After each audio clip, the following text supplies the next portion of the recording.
तो इस एपिसोड की स्टार्टिंग में हम देखते हैं कि साटो और सेनपाई दोनों वापस किंगडम में आ चुके हैं और उन्हें देखकर किंग काफ़ी ज़्यादा खुश होते हैं। किंग पहले तो उन लोगों से माफ़ी मांगते हैं और फिर साटो से पूछते हैं कि रेस्क्यू टीम में उसकी ट्रेनिंग कैसी चल रही है, जिसे सुनकर साटो पहले तो घबरा जाता है क्योंकि रोज़ भी वहाँ पर खड़ी होती है और इसलिए वो किंग से कहता है कि ट्रेनिंग मेरी वो तो काफ़ी अच्छी चल रही है, जिसे सुनकर किंग बहुत ज़्यादा खुश होते हैं कि चलो बढ़िया है फिर तो। और फिर वो उन लोगों को आज के दिन आराम करने के लिए भेज देते हैं, लेकिन उन्हें रोज़ को जनरल को वहीं पर रोक लिया था और ये बात ओसाटो को काफ़ी ज़्यादा अजीब लग रही थी। लेकिन इसके ऊपर ज़्यादा ना सोचकर वे लोग अपने अपने रूम में चले जाते हैं। लेकिन तभी कज़ाटो और प्रिंसेस उनकी तरफ भागते हुए आते हैं। कज़ाटो कहता है कि मुझे तुम लोगों की काफ़ी ज़्यादा चिंता हो रही थी।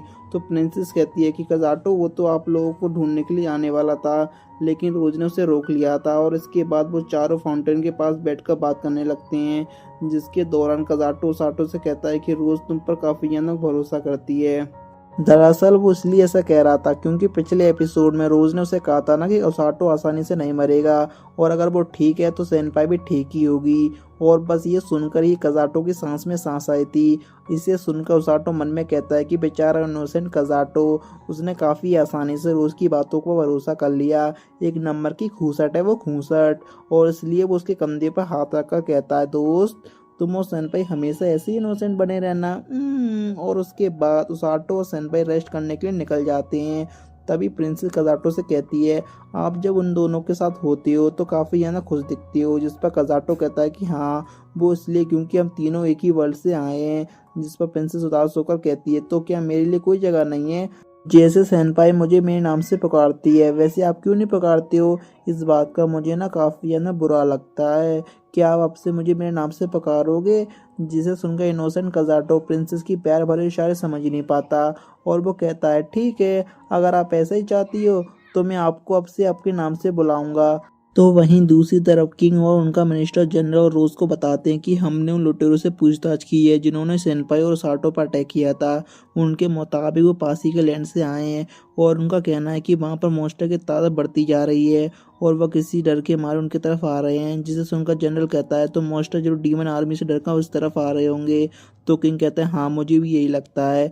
जिस पर जनरल कहता है, डीमन आर्मी इस बार हमें पिछली बार की तरह कमजोर समझने की गलती नहीं करेगी, हमारे पूरे किंगडम पर कब्जा करने की फिराक में आ रहे होंगे।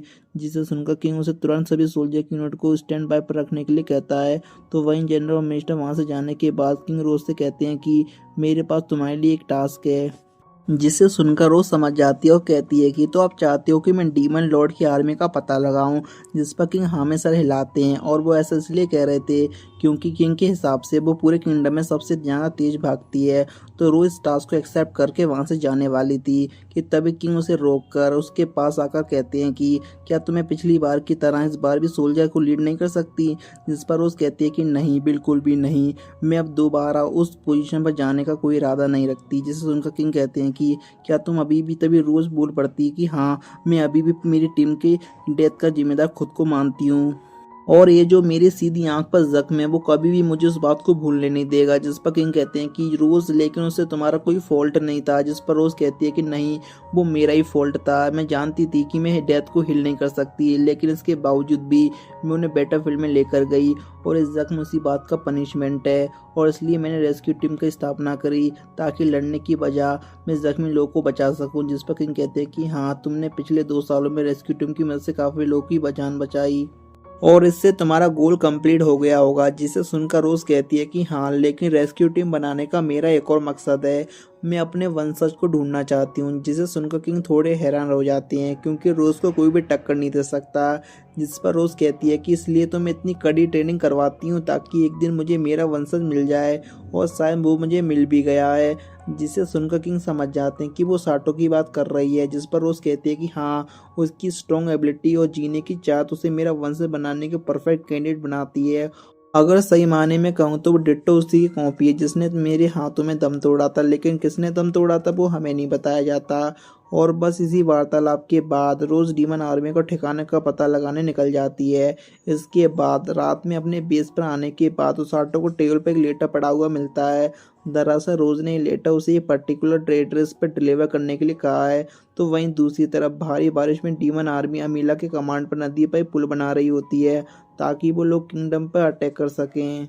आगे हम देखते हैं कि जब अमीला ब्लैक नाइट से बहस कर रही होती है तभी सोल्जर आकर उसे बताते हैं कि हुजूर नदी के उस पार कोई खड़ा है। जिसे देखकर अमीला कहती है कोई बात नहीं, वो जब तक किंगडम में जाकर इसके बारे में रिपोर्ट करेगा तब तक तो हम किंगडम में घुस चुके होंगे। मगर तभी वो सामने खड़ा बंदा एक बड़ा सा पेड़ उनकी तरफ फेंक के मारता है। जो पुल इन्होंने बनाया था उसके टुकड़े टुकड़े हो जाते हैं। ये देख अमीला को समझ में नहीं आता कि अरे बाप रे ये किसने किया। लेकिन जब वो गौर से देखती है तो उसके सामने और कोई नहीं बल्कि उसकी पुरानी जानी दुश्मन रोज खड़ी होती है।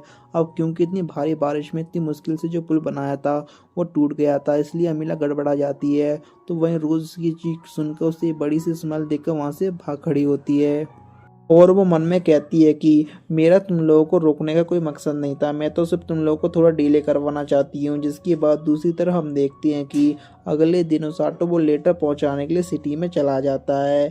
और जब वो वहाँ पहुँचता है तो उरुरु उसका वेलकम करती है। उसे देखकर वो समझ जाती है कि उसाटो ना रेस्क्यू टीम से आया है और वो उसका नाम गेस करने की कोशिश करती है। और वो कहती है कि तुम्हारा नाम शायद रैबिट, रकून या फिर कैट है। ये सब सुनकर उसाटो कहता है कि अरे देवी जी रहने दीजिए, मेरा नाम मैं खुद ही बता देता हूँ, मेरा नाम उसाटो है। आगे वो कहता है कि शायद तुम ओरगा की बहन हो, है ना। जिस पर उरुरु हाँ में जवाब देती है। तो उसाटो कहता है कि आखिर ओरगा कहाँ पर है। तो उरुरु कहती है कि वो ना अंदर ही पेशेंट को देख रहे हैं, क्या तुम देखना चाहोगे। जिस पर उसाटो हाँ में जवाब देता है, हाँ देख लेंगे।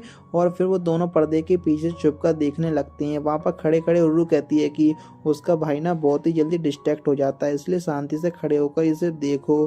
तो इधर उर्गा अपने हीलिंग मैजिक से एक बच्चे की चोट को ठीक कर रहा था, जिसके थोड़ी देर बाद वो बच्चा पूरी तरीके से ठीक हो जाता है। और फिर आगे हीलिंग खत्म होने के बाद उसाटो उर्गा को रोज का भेजा हुआ लेटर देता है। और फिर उर्गा उसाटो को बेस की बातें करने लगती है।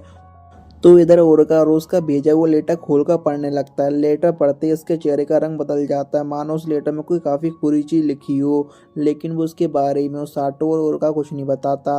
आगे फिर वो सब लोग हंसी मजाक कर रहे होते हैं कि तभी एक आदमी आकर उन्हें अपने साथ चलने के लिए कहता है, क्योंकि उसका दोस्त और दो लोग छत पर रिपेयर करते हुए नीचे गिर गए थे।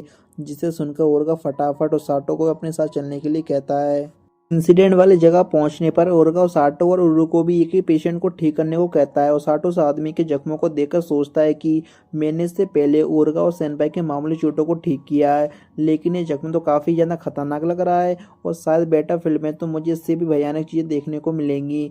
तभी पीछे से ओरगा ओसाटो को कहता है कि घबराने की कोई बात नहीं ओसाटो, तुम सिर्फ उस आदमी के जख्मों को फोकस करके अपनी हीलिंग मैजिक का यूज़ करो और अपने आप को भरोसा रखो, बाकी सारा काम हीलिंग मैजिक खुद ब खुद करेगी।